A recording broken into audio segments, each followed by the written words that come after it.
প্রয়াত রাষ্ট্রপতি জিয়াউর রহমান হত্যা মামলার পলাতক আসামি মোহাম্মদ মোজাফফর হোসেনের মৃত্যুদণ্ডের আদেশ দিয়েছেন আদালত।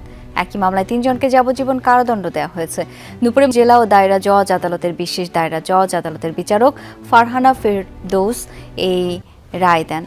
প্রয়াত রাষ্ট্রপতি জিয়াউর রহমান হত্যায় জড়িত মেজর মোহাম্মদ মোজাফফর হোসেনকে মৃত্যুদণ্ড দিয়েছেন আদালত। বলেন, জবানবন্দিতে হত্যার কথা স্বীকার করেছেন। ৪৫ বছর কোথায় ও কার সহায়তায় পলাতক আত্মগোপনে ছিলেন সাবেক সেনা কর্মকর্তা মেজর মোজাফফর হোসেন। সাবেক রাষ্ট্রপতি জিয়াউর রহমান হত্যায় জড়িত মোজাফফরের গ্রেপ্তারের পর সামনে এসেছে ১৯৮১ সালের সেই তথ্যায়।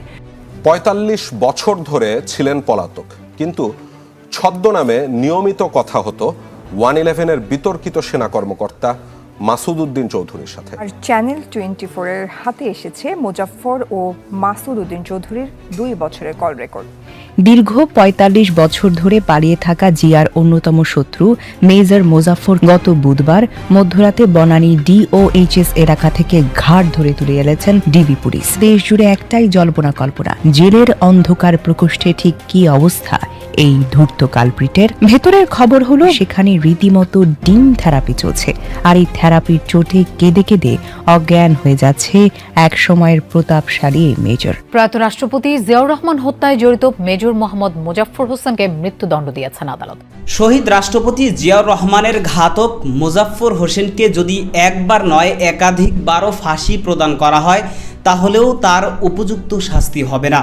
কারণ এই ঘাতক মোজাফফর হোসেন সে এত বড় বাটপার এবং প্রতারক যে ইতিহাসের এই বর্বরোচিত ঘটনা সে ঘটিয়ে বিগত ৪৫ বছর ধরে সে তার নাম পরিচয় পরিবর্তন করে এবং তার আত্মীয় স্বজন বন্ধু বান্ধব সবার সাথে সম্পর্ক বিচ্ছিন্ন করে তার চেহারা এমনকি বেশভূষণেও পরিবর্তন করে গোপনে সে বসবাস শুরু করে। কিন্তু কথাই বলে যে অপরাধের চাল যত চতুর, আইনের মার তত নিষ্ঠুর। যেই কারণে ইতিমধ্যেই এই ঘাতক মোজাফফর হোসেন সে গ্রেফতার হয়েছে এবং গ্রেফতারের পর এই বর্বরোচিত ঘটনায় কে কে জড়িত এবং কাদের আদেশেই কাদের মাধ্যমেই এই ঘটনা ঘটিয়েছিল এ বিষয়ে রিমান্ডে অত্যন্ত চাঞ্চল্যকর এবং ভয়ঙ্কর কিছু তথ্য দিয়েছে মোজাফফর হোসেন। যে কারণে এবার এই ঘাতক মোজাফফর হোসেনের সর্বোচ্চ শাস্তি ফাঁসি হতে যাচ্ছে। দর্শক, এ বিষয়ের কিছু অংশ ভিডিওর শুরুতে শিরোনামে আপনারা দেখেছেন, বিস্তারিত দেখবেন পুরো ভিডিও জুড়ে। এ বিষয়গুলো দেখার পূর্বে আপনাদের একটা অনুরোধ করব, যারা আমাদের চ্যানেলে নতুন আসছেন চ্যানেলটি সাবস্ক্রাইব করে অল ক্লিক করে বেল আইকনটি চালু করে দিবেন। দর্শক, চলুন আমরা দেখব যে শহীদ রাষ্ট্রপতি জিয়াউর রহমানের ঘাতক মোজাফফর হোসেন গ্রেফতারের পর রিমান্ডে যেই ভয়ঙ্কর এবং চাঞ্চল্যকর তথ্য দিয়েছে, যেই কারণে তার এবার সর্বোচ্চ শাস্তি ফাঁসি হতে যাচ্ছে, সেটা আমরা দেখব। সেটা দেখার পূর্বে চলুন প্রথমে আমরা একটু দেখে আসি যে ইতিহাসের এই বর্বরোচিত ঘটনায় ঘাতক মোজাফফরের সাথে আরও কারা কারা জড়িত ছিল এবং কিভাবে এই বর্বরোচিত ঘটনা ঘটানো হয়েছিল, সেটা আমরা প্রথমে কিছু অংশ দেখে এরপরে বিষয়টা দেখব। ধৈর্য ধরে একটা লাইক দিয়ে ভিডিওটি শেষ পর্যন্ত দেখতে থাকুন। বাংলাদেশের ইতিহাসে সবচেয়ে নন্দিত রাষ্ট্রনায়ক জিয়াউর রহমান ১৯৮১ সালের ৩০ মে ভোরে চট্টগ্রাম সার্কিট হাউসে বিপথগামী একদল সেনা সদস্যের হাতে শহীদ হয়েছিলেন। প্রেসিডেন্টের গায়েব করার পেছনে ভূমিকা ছিল সাবেক সেনা কর্মকর্তা মোহাম্মদ মোজাফফর হোসেনের। সে সময় তিনি ছিলেন সেনাবাহিনীর একজন মেজর পদমর্যাদার কর্মকর্তা। কাণ্ডের পর তিনি পালিয়ে যান। তাকে ধরিয়ে দিতে সে সময় পুরস্কারও ঘোষণা করা হয়েছিল। দীর্ঘ ৪৫ বছর পর বুধবার রাতে রাজধানীর DOHS এলাকা থেকে তাকে গ্রেপ্তার করেছে গোয়েন্দা পুলিশ। এরপর সেনাবাহিনীর কাছে হস্তান্তর করা হয়। প্রেসিডেন্ট দায় যে 18 জন সেনা কর্মকর্তাকে ট্রাইব্যুনালে ফাঁসি ও বিভিন্ন মেয়াদের সাজা দেওয়া হয়েছিল, তার অন্যতম মেজর অবসরপ্রাপ্ত মোজাফফর। দীর্ঘ 4.5 দশক ভারতে পলাতক থেকে নাম পরিবর্তন করে মাঝে মাঝে দেশে আসছিলেন এই ঘাতক, কিন্তু শেষ রক্ষা হয়নি। বিশেষজ্ঞরা বলছেন সরকার চাইলে দ্রুতই তার সাজা কার্যকর হবে। সেনা আইনের আওতায় সেটা করা হবে। ১৯৮১ সালের ৩০ মে ভোররাতে চট্টগ্রাম সেনানিবাস থেকে একদল সেনা কর্মকর্তা অস্ত্রশস্ত্রে সজ্জিত হয়ে সামরিক বাহনে চেপে বেরিয়ে আসেন। তখন মুষলধারে বৃষ্টি হচ্ছিল। সেনা সদস্যদের গন্তব্য ৭ কিলোমিটার দূরে শহরের কেন্দ্রস্থল কাজীর দেউরিতে অবস্থিত সার্কিট হাউস।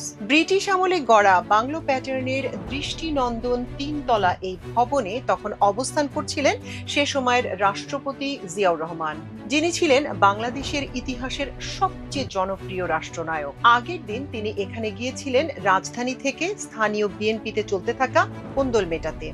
সেই সার্কিট হাউসটি তার রঞ্জিত হয়েছে অভিশপ্ত। ঘাতকদের মাত্র 9 মিনিটের অপারেশনে শহীদ হন রাষ্ট্রপতি জিয়াউর রহমান।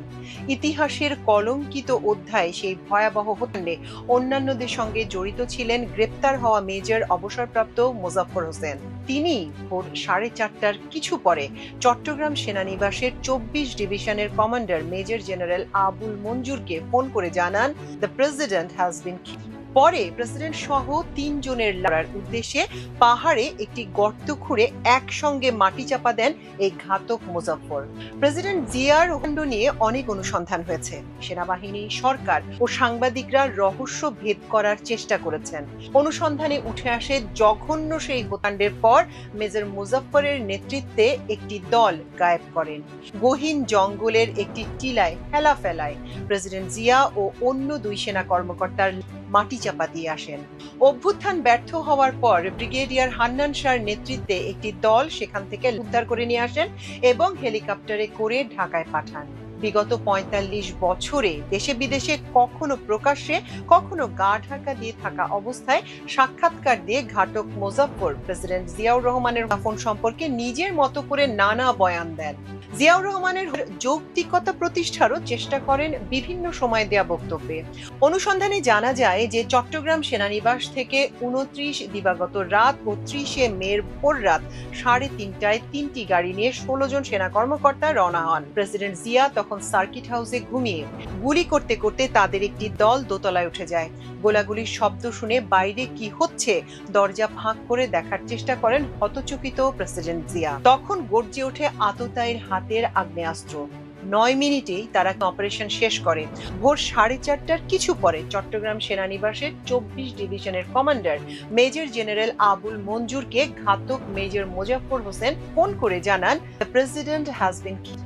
অনুসন্ধান বলছে প্রেসিডেন্ট পরিস্থিতি বুঝতে দরজা খুলতে ঘাতক দলের এক সামরিক কর্মকর্তা তার স্টেন গানের এক ম্যাগাজিন গুলি পুরোটাই প্রেসিডেন্ট জিয়ার উপর চালিয়ে দেন। মেশিন গানের ব্রাশ ফায়ারে জিয়াউর রহমানের মুখের এক পাশ গিয়েছিল, একটি চোখ কোটর থেকে বেরিয়ে এসেছিল, পেছনের দেয়ালে লেগেছিল ফিনকি দিয়ে পড়া ও বিভৎসতার চিহ্ন।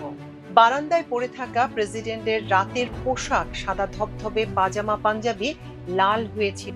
চট্টগ্রামের তখনকার পুলিশ সুপার সৈয়দ শফিউদ্দিন আহমেদের পরিবারের সদস্যরা পরে জানান, জিয়াউর রহমান নিহত হবার পর দায়িত্বরত কোনো বেসামরিক কর্মকর্তা হিসেবে শফিউদ্দিন আহমেদই প্রথম ঘটনাস্থলে পৌঁছান। তিনি বারান্দায় পড়ে থাকা প্রেসিডেন্টের গুলিতে ঝাঁঝরা দেখে সেখানেই স্ট্রোক করেন। প্রেসিডেন্ট জিয়ার সঙ্গে ওই দিন সার্কিট হাউসে গুলিতে নিহত হয়েছিলেন আরো 2 কর্মকর্তা, লেফটেন্যান্ট কর্নেল আহসান এবং ক্যাপ্টেন আশরাফুল হাফিজ খান। তারা ছিলেন রাষ্ট্রপতির নিরাপত্তা বাহিনী বা প্রেসিডেন্টস গার্ড রেজিমেন্টের সদস্য। 30 মে সকালবেলা সেনানিবাস থেকে যে 2 জন সামরিক কর্মকর্তা প্রথম সেখানে হাজির হন তারা ছিলেন মেজর শওকত ও মেজর রেজাউল করিম। এদের মধ্যে মেজর শওকতের দায়িত্ব প্রেসিডেন্ট ও অন্য 2 জনের সার্কিট হাউস থেকে অপসারণ করে কবরস্থ বা মাটি চাপা দেয়া, আর মেজর রেজার দায়িত্ব ছিল প্রেসিডেন্ট গার্ড রেজিমেন্টের সদস্যদের আটক করে সার্কিট হাউস থেকে ক্যান্টনমেন্টে নিয়ে যাওয়া। তারা দুজনেই সার্কিট হাউসের দোতলার বারান্দায় নিজ কক্ষের সামনে জিয়ার ক্ষত গেছেন। মেজর অবসরপ্রাপ্ত রেজাউল করিম ওই দিনে স্মৃতিচারণ করে পরে গণমাধ্যমে দেয়া এক সাক্ষাৎকারে বলেন, দোতলায় উঠে সিঁড়ি বারান্দায় দেখি ছোটখাটো একটা ডেড থাকা, একজন পুলিশ দাঁড়ানো। তাকে জিজ্ঞেস করলাম যে এটা কার ডেডি? সে বলল রাষ্ট্রপতির। তাকে মুখটা খুলতে বলার পর দেখলাম পরনে সাদা পাঞ্জাবি, তার একটা চোখ বের হয়ে ঝুলে আছে, পুরো মুখ ঝাঁঝরা। আমি তারপর তাকে বললাম, ঠিক আছে, ঢেকে রাখো। বারান্দায় আরেকটু সামনে এগিয়ে গিয়ে দেখি দেখি একটা হাত বের হয়ে আছে, মুখ খুলে দেখি এটা কর্নেল আহসান।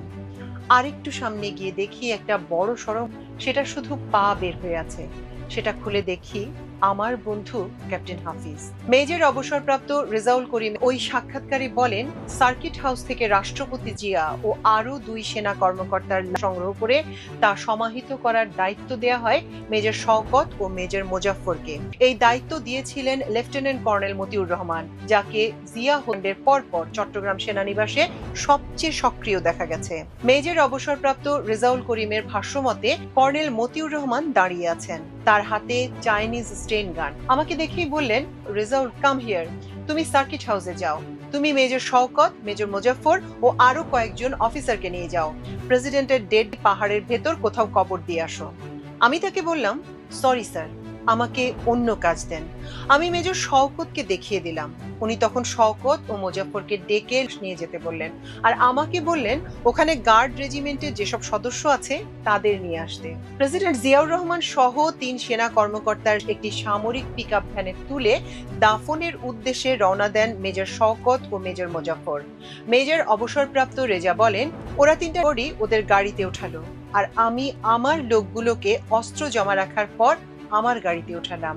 মেজর শওকতের নেতৃত্বে ওরা চলে গেল কবর দিতে, আর আমি চলে গেলাম ডিভিশনাল হেডকোয়ার্টারে। মেজর শওকত, মেজর মোজাফফর সহ আরো কয়েকজন সেনা সদস্যকে সঙ্গে করে জিয়াউর রহমানের নিয়ে রাঙ্গুনিয়ার পাহাড়ে চলে যান। নির্জন পাহাড়ের পাদদেশে একটি গর্ত করে সেখানে জিয়াউর রহমান, কর্নেল আহসান এবং ক্যাপ্টেন হাফিজের মাটি চাপা দিয়ে আসেন তারা। 2 দিন পর 1 জুন ব্রিগেডিয়ার অবসরপ্রাপ্ত হান্নান শাহ চট্টগ্রামের সেই পাহাড় থেকে উদ্ধার করেন। প্রেসিডেন্ট জিয়া হত্যাকাণ্ডের পরবর্তী পত্রপত্রিকার খবর এবং পরবর্তীকালের বিভিন্ন অনুসন্ধান থেকে জানা যায় আরো কিছু তথ্য। মেজর শওকতকে দায়িত্ব দেয়া হলেও পরে মূলত গায়েব বা ঘাতকদের ভাষায় মাটি চাপা দেওয়ার দায়িত্ব পালন করেন মেজর মোজাফফর। পরে মেজর মোজাফফর বিভিন্ন সাক্ষাৎকারে দাবি করেছিলেন কর্নেল মতিউর তাকে নির্দেশ দিয়েছিলেন জিয়ার সার্কিট হাউস থেকে নিয়ে চট্টগ্রামের কোনো পাহাড়ের খাদে ফেলে দিয়ে আসতে। তার ভাষ্য, কিন্তু পাহাড়ের কোনো খাদে না ফেলে রাঙ্গুনিয়ার এক গ্রামের কাছে সমতলে গ্রামবাসীর সহযোগিতায় কবর দিয়েছিলেন। সেই গ্রামের নাম পাথরঘাটা। গ্রামবাসীর সহায়তায় তাদের কোদাল খুন্তি দিয়ে গর্ত খুঁড়ে একই গর্তে 3 জনের সমাহিত করে রেখে আসেন বলে জানান মেজর মোজাফফর। এ বিষয়ে পরে বিএনপি সিনিয়র নেতা মরহুম ব্রিগেডিয়ার অবসরপ্রাপ্ত হান্নান শাহ কথা বলেছিলেন বিবিসির সাংবাদিক কাদির কল্লোলের সঙ্গে। জিয়াউর রহমানের সময় হান্নান শাহ ব্রিগেডিয়ার পদমর্যাদায় চট্টগ্রাম মিলিটারি একাডেমিতে কর্মরত ছিলেন। বিবিসিকে দেয়া সেই সাক্ষাৎকারে হান্নান শাহ বলেন, ঘাতক মুজাফফর হোসেন সে কত বড় বাটপার এবং প্রতারক এবং কত বড় একজন ঘাতক, যে ইতিহাসের এই বর্বরোচিত একটা ঘটনা সে ঘটিয়ে আবার সে প্রায় 45 বছরেরও বেশি সময় নিজের নাম, পরিচয় এবং চেহারা, বেশভূষণ সব কিছু পরিবর্তন করে তার আত্মীয় স্বজন, বন্ধুবান্ধব সকলের সাথে সম্পর্ক সম্পূর্ণভাবে বিচ্ছিন্ন করে এরপরে গোপনে বসবাস শুরু করে। এবং তার যে এই অপরাধ, সে মনে করেছিল যে সে তার অপরাধ থেকে মুক্তি পেয়ে গিয়েছে, তার হয়তোবা শাস্তির মুখোমুখি হতে হবে না, সে স্বাভাবিকভাবেই জীবনযাপন করতে শুরু করেছিল। কিন্তু সেই ইতিহাসের যেই বর্বরোচিত ঘটনা ঘটিয়েছে সেটার বিচার তো আজ না হয় কাল তাকে পেতেই হবে, এটাই প্রকৃতির নিয়ম। সুতরাং এই ঘাতক মুজাফফর হোসেনকে ডিবির পক্ষ থেকে, গোয়েন্দাদের পক্ষ থেকে অত্যন্ত নিখুঁতভাবে, নিবিড়ভাবে পর্যবেক্ষণ করে এবং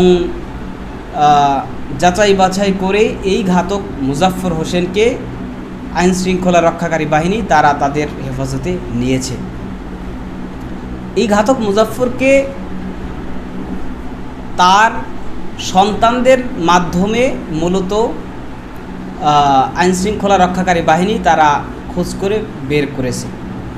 প্রথমে এই মুজাফফরের সন্তানদেরকে সন্দেহ হয়েছে আইন শৃঙ্খলা রক্ষাকারী বাহিনীর, যেই কারণে এই মুজাফফরের সন্তানদেরকেই অনুসরণ করেছে, তাদেরকে ফলো করেছে।